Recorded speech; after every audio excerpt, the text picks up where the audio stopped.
Whole Lot of Love. Whole Lot of Love going into number 3. Welcome back, everybody. You're an Artist on Record, your ultimate intimate conversation with your favorite artist. Now get ready for more Tracii Guns. We're going to dig deep. His stories with Eddie Van Halen and much, much more. Ready for side 2. Don't touch that dial. It all starts now.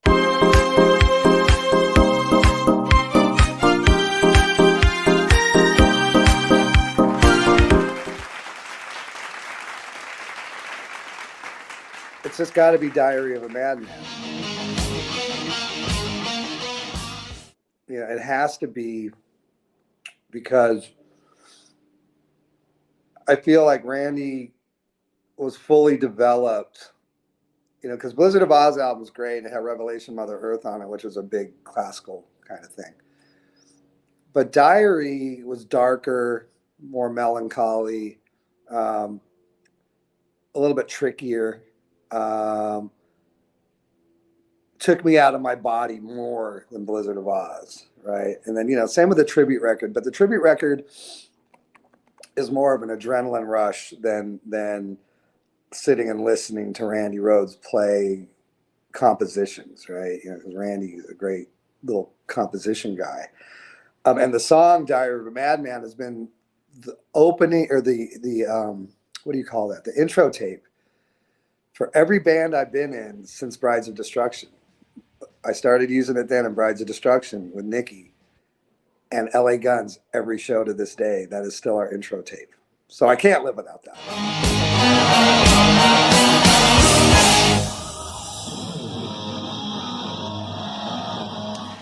Did you hang out and see Randy back in the day as a kid, like see him play? Never, huh? No, so here's the story. When I was in 10th grade, Slash and I went, that was our first year at Fairfax High School. And he went to see Ozzy play at the Forum. And Randy was a guitar player. I didn't even know Ozzy had a solo band. You know, so Slash comes up to me at first period before we go in, and he goes, I saw your new favorite guitar player last night. And I was like, yeah, whatever, dude. He's like, oh, I'm telling you, dude. I'm like, all right, who's this guy? His name's Randy Rhoads. He's the guy on the side of the Starwood from Quiet Riot. I'm like, yeah, I know that picture. But I couldn't picture who he was. He goes, he played an Explorer, and he played like you, up and down the neck instead of like this. I was like, yeah, whatever, you know, whatever rival guitar player, 14-year-old guy, whatever. You know, I always felt like Slash trying to sabotage me. But anyways, because he talked me out of playing a Les Paul through a Marshall when I was like 13. He's like, everybody plays a Les Paul through a Marshall. You know, it's got to be a BC Rich, you know, through Sun amps and blah. So that's what I did. And then, anyways, we all know how we both ended up. That's funny. He tried to talk you out of it, huh? well, like he was trying to tell me like that's what he was gonna do. Like you know, I'm not getting a Les Paul. I'm going to get a BC Rich Mockingbird, and I want to play through a Space Echo, not an Echoplex, and it's going to go through a Sun amp, not a Marshall. And I was like, oh, I respect you enough to totally like change my point of view and like be open-minded. And so I had all these weird amps and guitars for a long time. And it's always straight back to the Les Paul Marshall. I just can't help. So he tells me this information, whatever, and I go surfing with my dad that weekend. And Crazy Train comes on the radio, and instantly I knew this is what, you know, Slash is talking about. You know, it was so new and different sounding. It didn't sound anything like Van Halen. You know, it was just like, oh man, this is modern. And then the solo came on, and I was like,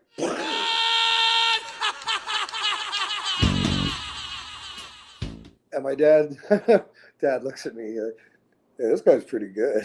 I'm like, yeah, my life's changing right here in front of your eyes, you know, kind of a thing. So Slash was right. You know, I don't think, you know, I mean, I'm obsessed with Jimmy Page in kind of like in a trivial way where, you know, it's about research and it's about, you know, mic placement and, you know, tunings and like all this mythology, where Randy was about his image and, you know, this insane live sound and his, you know, approach to writing rock music. which was different. That's why he's really unique. He wrote from a major, major key point of view, where the rest of us write pentatonic blues. That's where we start. He started the other way. He started, like, I don't want to say classical, because he was not a classically trained guy, but that point of view, instead of A minor, he's playing in C major, writing in C major. It's just how he learned. And Ritchie Blackmore did the same thing. So, it was a complete rewiring of my brain to ever be able to learn what he was doing and then compose like him. And ultimately I do, now, but it takes fucking years. You know what I mean? It's like, I go from being Ted Nugent Van Halen guy, to, straight out Jimmy Page, Randy Rhoads guy, which is a lot more mature musically without being a muso, right? Like that, there's always that threshold, right? It's like, Yeah. Can't be a fucking muso, can't do it. Don't go there, don't fucking do it. You're that guy who's all those bands are named after your dick. You can't be, like, hey, check me out, I'm the guy. You can't do that. But what I learned from all these guys, in particular Johnny Thunders as well,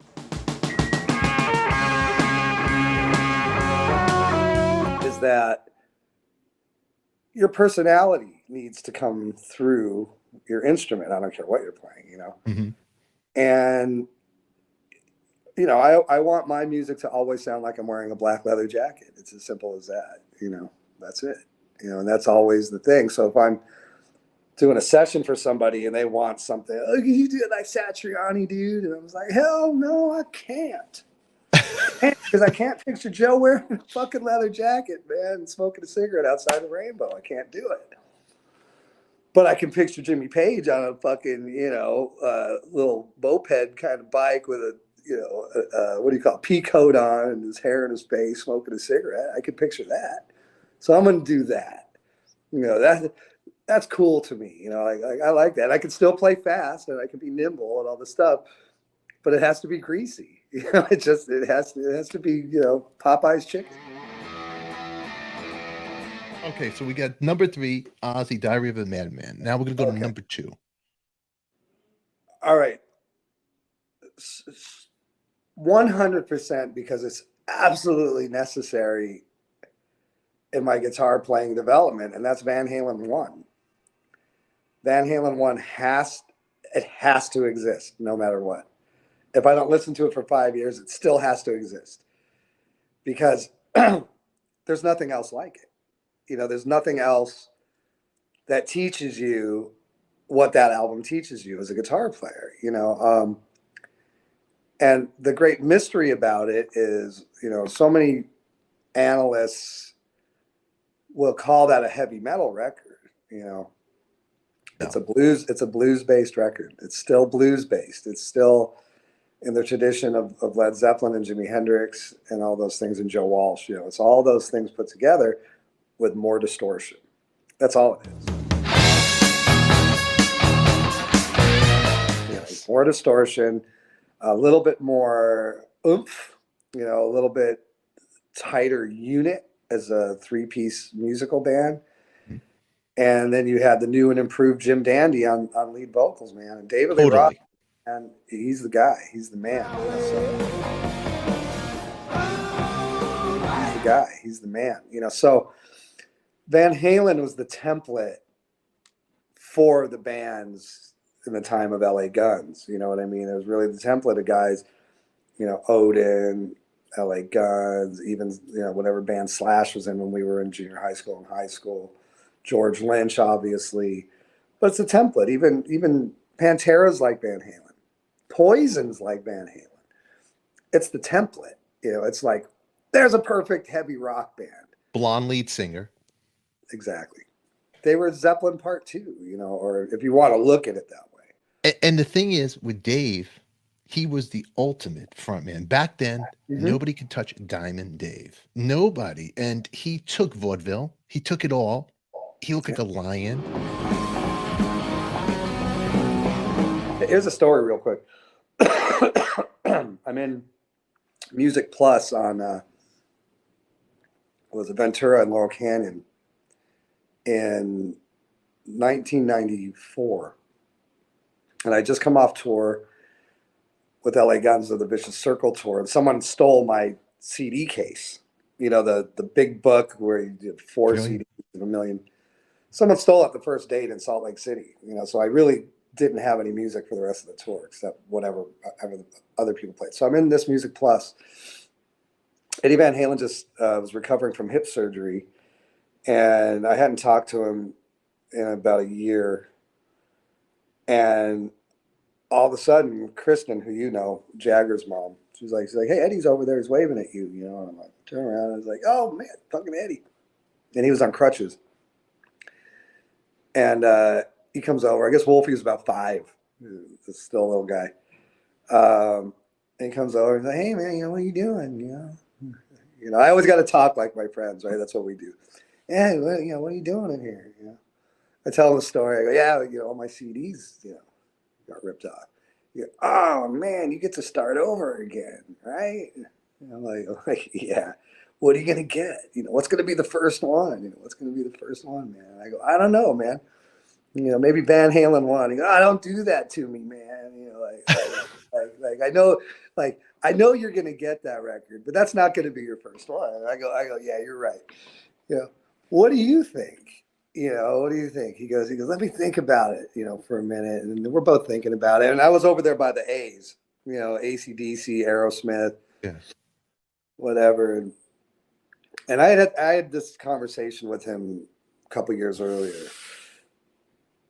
But ultimately, he goes, man, you got to get Physical Graffiti. You know, that's got to be the first one. And I knew that I was going to get that one first. But I was really curious to see what he would say. And he said Physical Graffiti. And I'm like, yeah, that's the one.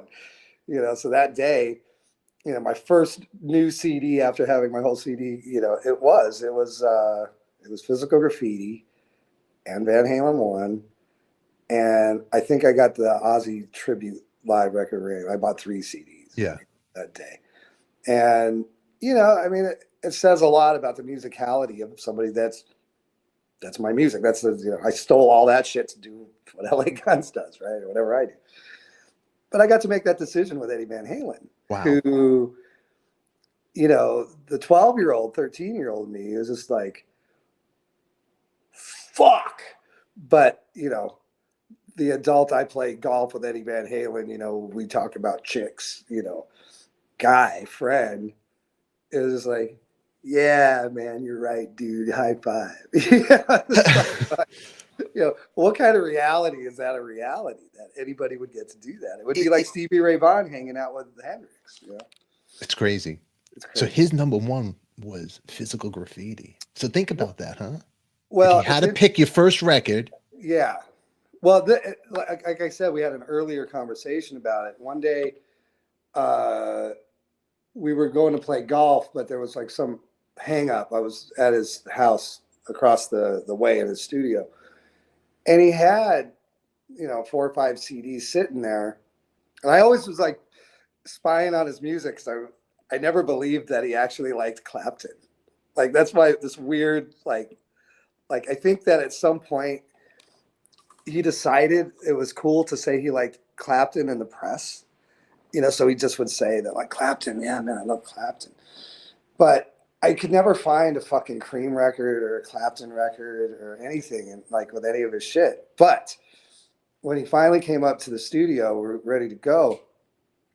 I go, hey man, you know, Physical Graffiti, because Physical Graffiti was sitting right there. And he goes, yeah, what would we do without that album? You know, I was like, yeah, you know, right. And that was the whole conversation. He's just like, yeah, man, what would we do without that record, man? Wow, you know, you know, so that translated 2 years later, you know, like, yeah, that's so, I mean, I guess in a way, subconsciously, that if you're in a position, guitar players like us, that, you know, that must have a huge, you know, architecture, a blueprint about it to make you go, oh, I have to have that record, even though, you know, like Yardbirds Live in '69 with Jimmy Page is like, kind of, people don't know that record, but it's like, you know, like there's other stuff too that's just like so critical.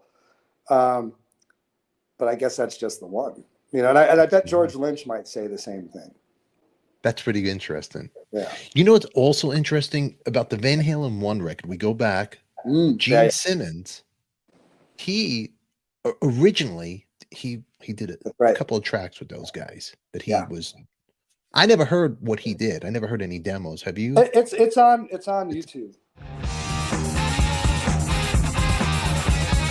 And you know, the interesting thing about, you know, Gene's involvement, what was Van Halen at that time in terms of a rock band versus a party band, because they were the ultimate party band, right? You know, they were a cover band originally. They were a cover band, you know, and so they had that real disco meets, like how LA Guns and Sex Pistols meets Led Zeppelin, let's say. Van Halen was kind of like Casey and the Sunshine Band meets Deep Purple. Yeah, right. You know, so they had that real sense of pop music or vocal hooks and what could draw you on, and then you had the evil sound of Eddie Van Halen, and it was just evil. There's no way around it. You know, it's just like, goddamn, no matter how poppy, you know, Dance the Night Away is, you know, it's still, God, it still sounds like Satan playing the guitar. You know, it's just like, wow, Jesus, you know, what the fuck. You know, so like that thing. So you get Gene Simmons involved, who's smart. You know, I mean, that's the thing about Gene. He's a smart musician. He's a very good bass player. And he has a strong sense of what pop music is.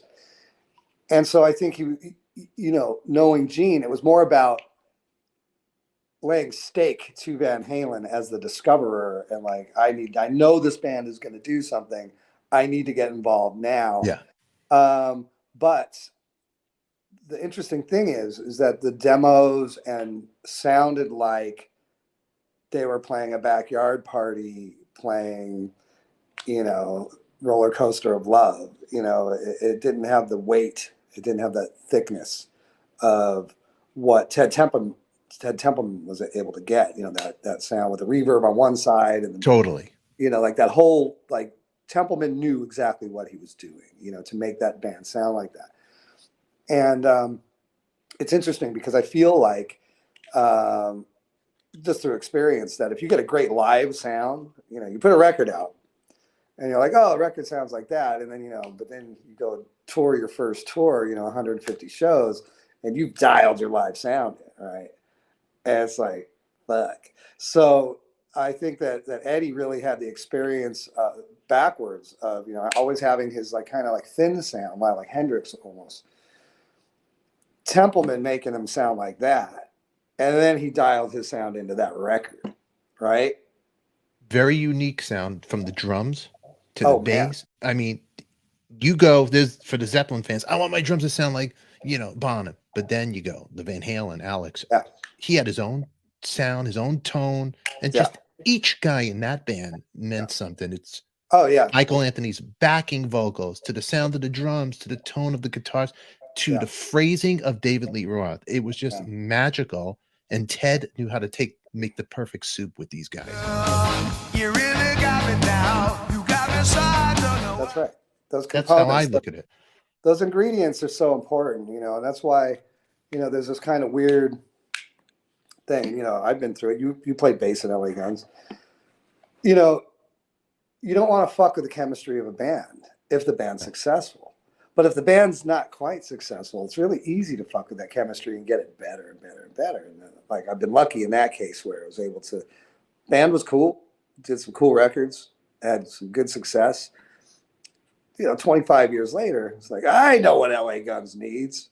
Yeah. You know what I mean? Like, so that's a unique experience as well, you know, for anybody. But for me, I never thought that, you know, I mean, we do as well or better now than we ever did in our biggest Ballad of Jane time, you know?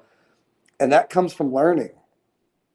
That comes from paying attention, you know, and listening to people and taking advice, and sometimes handing the wheel of the ship over to somebody else, you know, saying, hey, you know, I don't trust you, but I have to, and do those things. And I think that, you know, in the case like with Van Halen, or Motley Crue. You know, people keep touting this John Corabi record as the best Motley Crue record. It's not the fucking best Motley Crue record because that's not Motley Crue. Just going to say that. It's a great record by any stretch of the imagination. It's the most professional sounding record. It's the most Aerosmith-ish, you know, Motley Crue record. But by God, that's not Motley Crue. You know, Vince Neil is the voice of Motley Crue. Mick Mars is the sound of Motley Crue. And Tommy Lee's drumming style is very unique.